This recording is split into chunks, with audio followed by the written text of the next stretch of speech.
Well, the history of Valentine's Day itself is actually that it was the feast day of Saint Valentine, who was someone who would actually conduct marriage ceremonies in secret at a time when Rome didn't necessarily feel that it was best for especially soldiers to be married. So that's kind of where a history of the whole holiday comes from, in terms of starting to recognize it from more people greeting each other and having ways to kind of share a sentiment on Valentine's Day.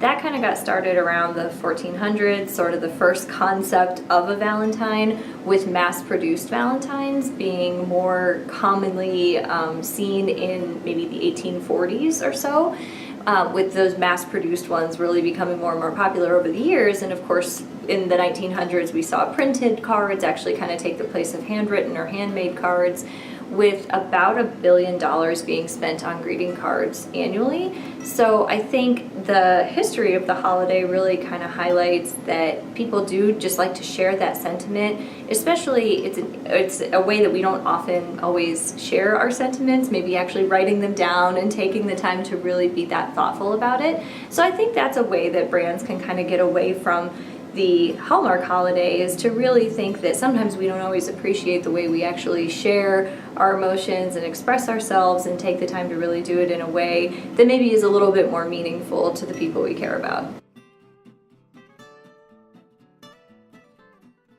About 20% of Americans actually splurge for some kind of jewelry on Valentine's Day, spending up to about $4 billion a year in that industry. So I would say that overall, the more traditional products are still pretty popular, but we're definitely seeing all kinds of unique opportunities that businesses are kind of taking advantage of to make it a little more modern as well.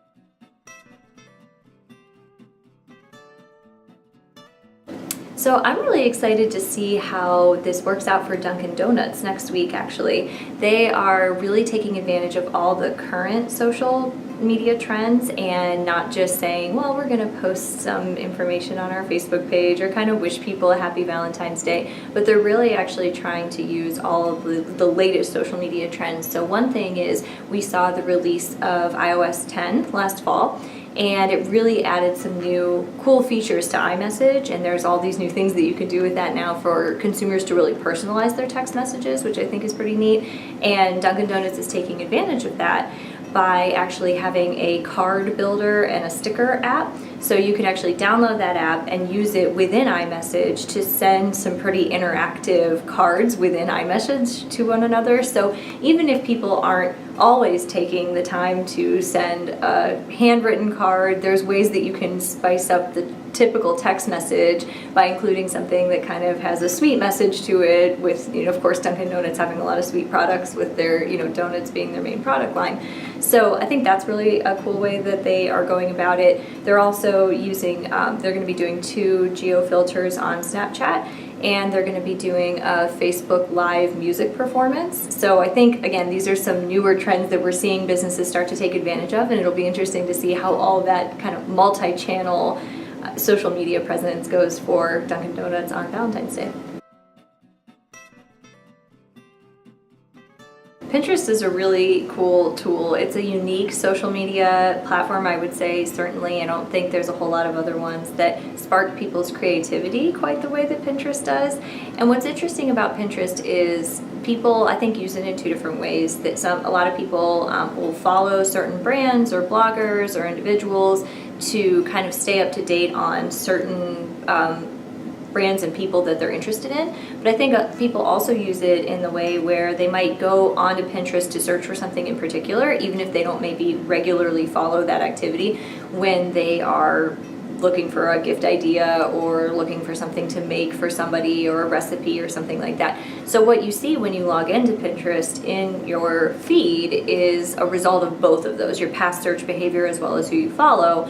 So I think it's kind of neat that if you tend to look up, let's say, fashion inspiration, that maybe as it gets closer to Valentine's Day, certain bloggers or businesses might say, here's fashion, like Valentine's Day fashion ideas or outfit ideas for the days leading up to or on Valentine's Day.